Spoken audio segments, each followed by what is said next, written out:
commencer ma première présentation sur l'entorse du poignet, après avoir fait demander à certains d'entre vous ce qui pourrait éventuellement vous intéresser. L'entorse du poignet semblait être quand même un problème qui reste un vrai problème avec des solutions qui ne sont pas toujours vraiment claires. L'entorse du poignet, c'est vraiment un grand flou avec un diagnostic par excès, une pathologie qui est très fréquente. La difficulté, c'est quelqu'un tombe et puis c'est une entorse, c'est pas grave. Déjà, qu'est-ce que ça veut dire une entorse ? Qu'est-ce que ça représente, une entorse du poignet ? Comment faire le diagnostic ? Quels sont les pièges à éviter ? Et puis, comment traiter ces entorses ? Donc, quelle est la place du traitement orthopédique ? Comment faire un traitement orthopédique ? Et puis quand on ne peut pas traiter orthopédiquement, comment faire la réparation ? Et en particulier, la réparation des ligaments sous arthroscopie, du ligament scapholinaire d'une part, et du ligament triangulaire qu'on appelle aussi le TFCC, soit périphérique, soit la réinsertion fovéale, comme vous allez le voir.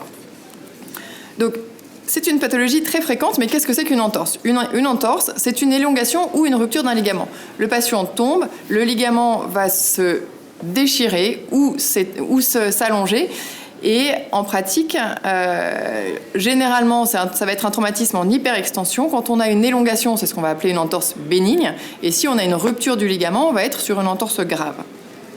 Néanmoins, une entorse bénigne, c'est pas parce qu'elle est bénigne qu'il ne faut pas la traiter.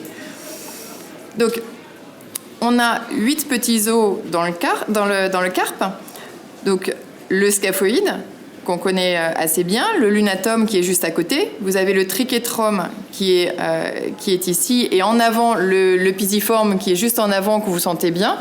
Ces os-là forment la première rangée, et on a une deuxième rangée qui est ici, avec le capitatum, qu'on appelle aussi le grand os, qui est ici. Et puis, d'un côté, l'amatome, et de l'autre côté, on a le trapèze qui est ici et le trapézoïde. Ces 8 petits os ne sont pas suspendus dans le vide. Ils sont rattachés entre eux par des ligaments qu'on appelle les ligaments intrinsèques. Donc, vous avez des ligaments là entre les os. Et vous voyez bien ici, donc là, on a le radius qui est là. On a l'ulna, donc, qui est ici, qui est cet os-là. Et par-dessus l'ulna, vous avez le ligament triangulaire ou TFCC qui est à ce niveau-là.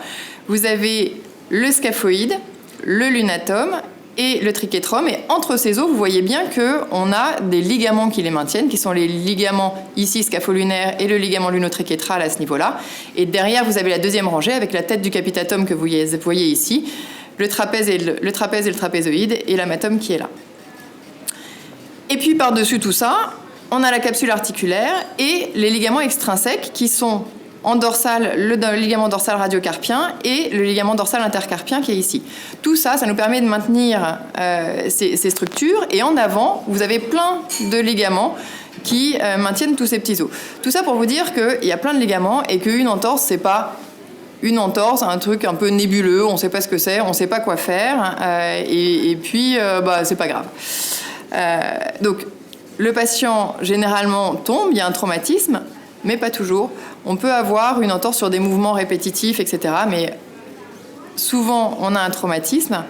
On va avoir un patient qui a une douleur. Il n'y a pas de corrélation entre l'intensité de la douleur et la gravité. On peut très bien avoir une grosse entorse, une entorse grave, avec un patient qui n'a pas très mal, mais qui a mal quand même, et inversement.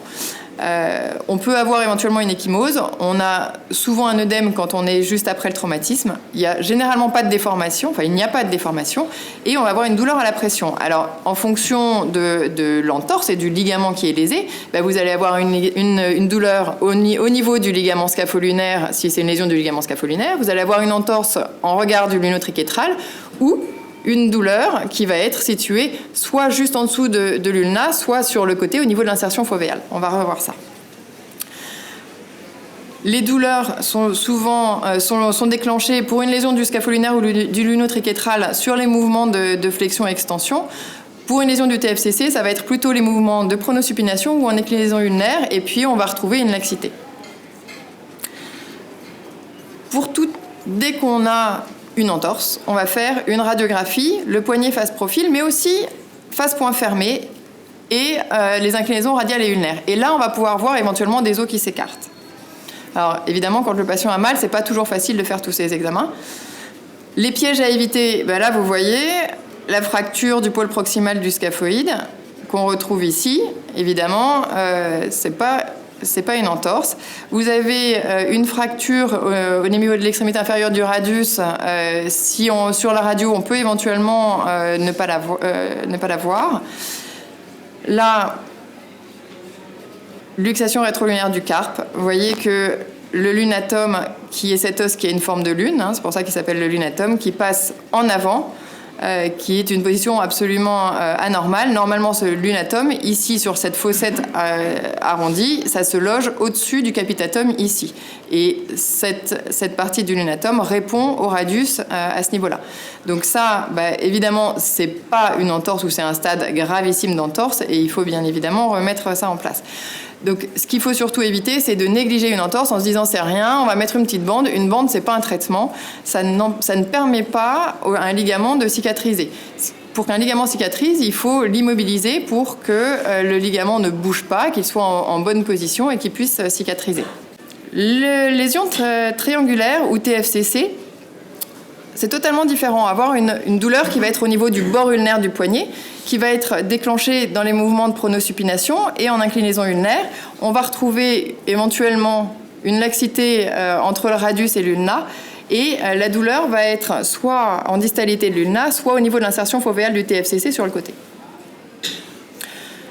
Donc, vous avez la douleur qui va être localisée à ce niveau-là.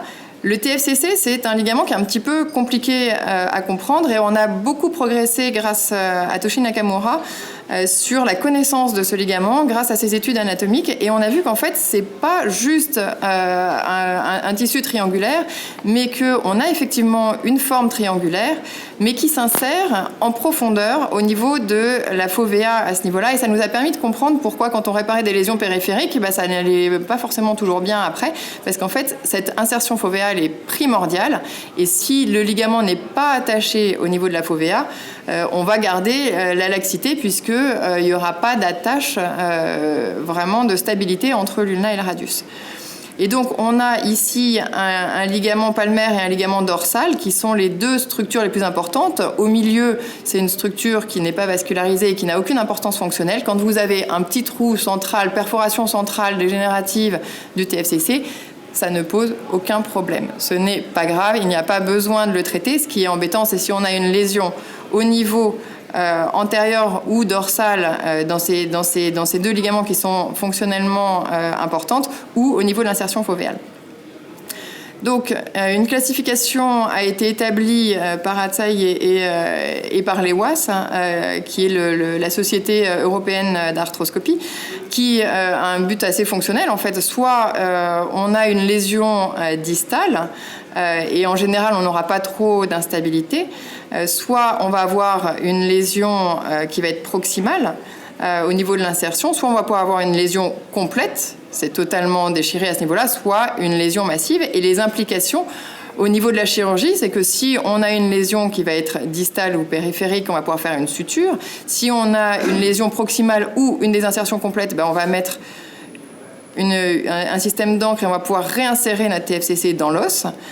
Si on a une lésion massive, à ce moment-là, c'est pas réparable et c'est des choses beaucoup plus compliquées. On va partir sur des greffes éventuellement. Enfin, on part sur des choses qui sont vraiment plus compliquées. Heureusement, c'est des cas beaucoup plus rares.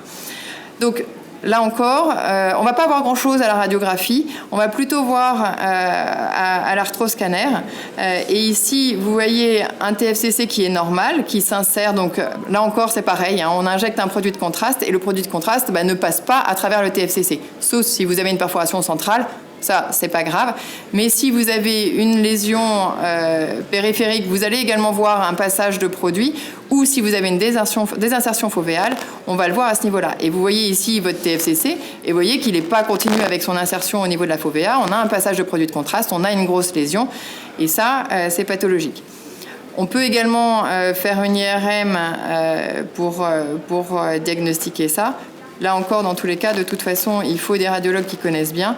Les radiologues nous disent quand même vraiment que c'est plus simple de le voir sur l'arthroscanner, et pour moi c'est aussi plus simple de le voir sur l'arthroscanner. Et vous voyez que voilà, on va avoir des images qui flashent au niveau de l'insertion fovéale. Si vous avez une lésion périphérique en aigu, vous pouvez faire un traitement par une attelle aélette ou sugar tongue qui vient sur les côtés. Le fait que votre attelle vienne sur les côtés, ça permet, en gardant le coude libre derrière, de plier et tendre. Et le fait d'avoir les petites ailettes sur les côtés, ça vous le bloque complètement. C'est impossible de faire de la pronosupination. Et évidemment, quand vous faites de la pronosupination, l'ulna et le radius tournent l'un autour de l'autre et vous tirez sur votre tendon qui doit cicatriser. Donc si on veut qu'il cicatrise, il faut le laisser un peu tranquille. Ça, en revanche, dans le commerce, vous allez avoir du mal. Donc là, il faut envoyer pour le faire sur mesure. Donc là, je vous montre une petite vidéo de TFCC normal pour que vous compreniez la différence. Donc, on est en radiocarpien. Là, vous avez votre TFCC. Vous voyez, avec mon crochet, on voit qu'on a un TFCC qui a une bonne tenue. Et puis, on a un petit trou derrière qui est normal. Et on va aller tirer. Et vous voyez qu'on a une bonne tension quand on tire. On va accrocher dans le trou. Et puis, on passe avec le crochet. Et on a une bonne tension à ce niveau-là. Là, quand on a une désinsertion au niveau de la fovea, je vous rappelle le petit film de tout à l'heure, où on allait rentrer, et puis quand on tirait, on avait une bonne tension. Ici, donc là, vous voyez le film normal, et là, vous voyez le film pathologique. Quand on tire, ça se soulève complètement. Pourquoi ? Parce que l'insertion à l'intérieur de l'os s'est arrachée, et du coup, quand vous tirez sur le ligament, il y a tout qui se soulève. Ça, c'est un signe que cette insertion-là s'est arrachée au niveau de l'insertion du TFCC. Donc, dans ces cas-là, on va aller le réparer. Donc là, on fait une voie d'abord en dessous du TFCC. Vous voyez qu'avec une aiguille, je pousse sur le TFCC et de la même façon, ça le soulève et ça fait un effet qui soulève le TFCC. Donc, on passe la caméra en dessous du TFCC et là, c'est la tête de l'ulna que vous voyez, que j'ai avivé pour préparer l'endroit c'est l'endroit de l'insertion fovéale, et on rentre avec une aiguille pour localiser l'endroit où on va faire rentrer notre petite encre. On va donc faire un petit trou avec cette petite mèche au niveau de l'insertion fovéale, à l'endroit où est censé normalement être l'insertion du ligament. Et une fois qu'on a le petit trou, on va rentrer avec une encre qui, alors dans ce cas-là, est une encre résorbable qui rentre à l'intérieur du trou, et on l'impacte avec des petits coups, là, vous allez voir, ça, hop. Et quand on le ressort, on a deux fils qui sont sur l'encre que vous allez voir et qui vont nous permettre de suturer le TFCC sur les fils. Vous voyez, quand on le retire, on voit bien les fils. Donc là, je contrôle la tension. On a une bonne tension. L'encre est bien en place. Elle tient bien dans l'os. Et on va pouvoir aller passer nos fils à travers notre TFCC. On va donc changer d'articulation. On retourne de l'autre côté.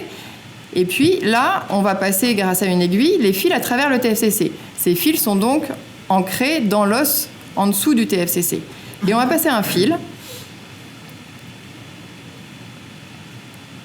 On va aller le chercher avec une pince qu'on va ressortir à l'extérieur.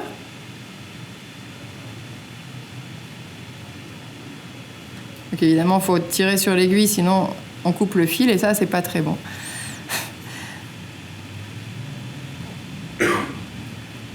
On passe ensuite une deuxième aiguille.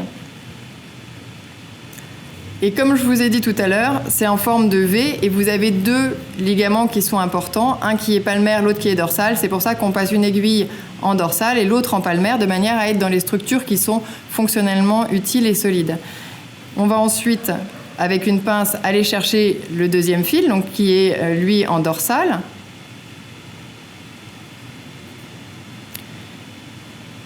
Et une fois qu'on a nos deux fils qui sont à l'extérieur, on va pouvoir faire notre suture et retendre tout ça et suturer le TFCC sur son insertion au niveau de l'ulna. Donc là, on a nos deux sutures qui sont en place. Vous voyez que si on ne tire pas dessus, On arrive avec le crochet à le soulever comme je vous avais montré. Et là, quand on tire, vous voyez que ça retend les choses. On l'a vu se retendre. Et quand je vais avec le crochet, ça ne se soulève plus. Donc on a une bonne solidité du montage, enfin de la suture. Et après, c'est toujours pareil. Il faut ensuite que le ligament cicatrise. Et pour ça, on remet une attelle pendant 6 semaines. Alors, on pourrait mettre une attelle qui bloque complètement le coude avec un plâtre brachio-antébrachio-palmaire. Sauf qu'un coude, ça s'enraidit assez rapidement. Donc, c'est pour ça qu'au bout de 10 jours, une fois que les patients ont dégonflé, je les revois et je leur mets cette attelle. Enfin, c'est pas moi qui leur mets, c'est les kinés, mais qui permet de récupérer la flexion-extension pour éviter qu'ils puissent s'enraidir. On ne bloque que la pronosupination, ça fera déjà du travail en rééducation, mais ça permet de gagner du temps et de pas laisser s'enraidir en flexion-extension. Là encore, vous voyez, des cicatrices qui sont très peu visibles. Celle-là est un petit peu plus fraîche, donc elle est légèrement rouge, mais vous voyez que les cicatrices sont toutes petites et elles se voient très peu.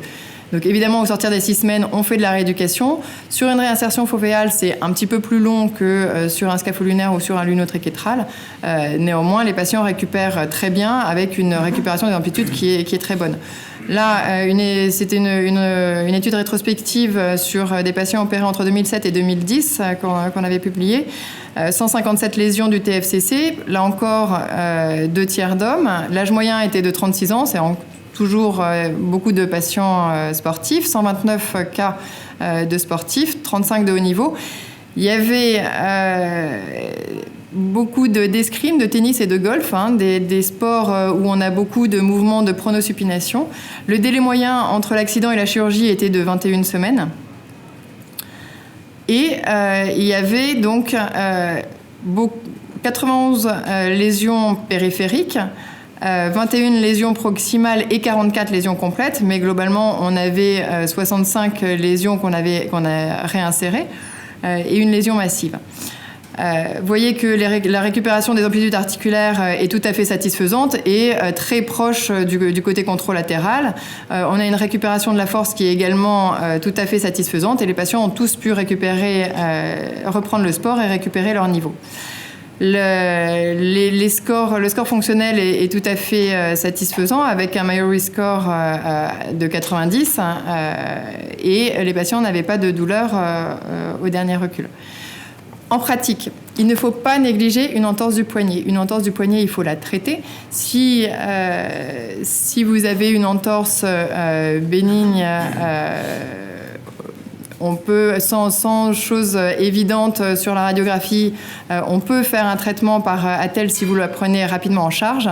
En cas de douleur persistante, on va faire un traitement chirurgical. Il faut toujours faire des radios de toute façon dès le départ pour s'assurer que vous passez pas à côté d'autre chose. En cas de douleur persistante, on va partir de rechercher une lésion ligamentaire. Si le traitement orthopédique ne suffit pas, on va aller faire tous les examens, arthroscanner, etc., pour aller vérifier si on n'est pas passé à côté de quelque chose. Voilà. L'arthroscopie, c'est maintenant une technique qui est fiable, qui est peu invasive, qui donne de bons résultats et qui, pour moi, aujourd'hui, est un gold standard. Ça me paraît... aujourd'hui, je traite toutes ces lésions sous arthroscopie parce que c'est beaucoup moins iatrogène.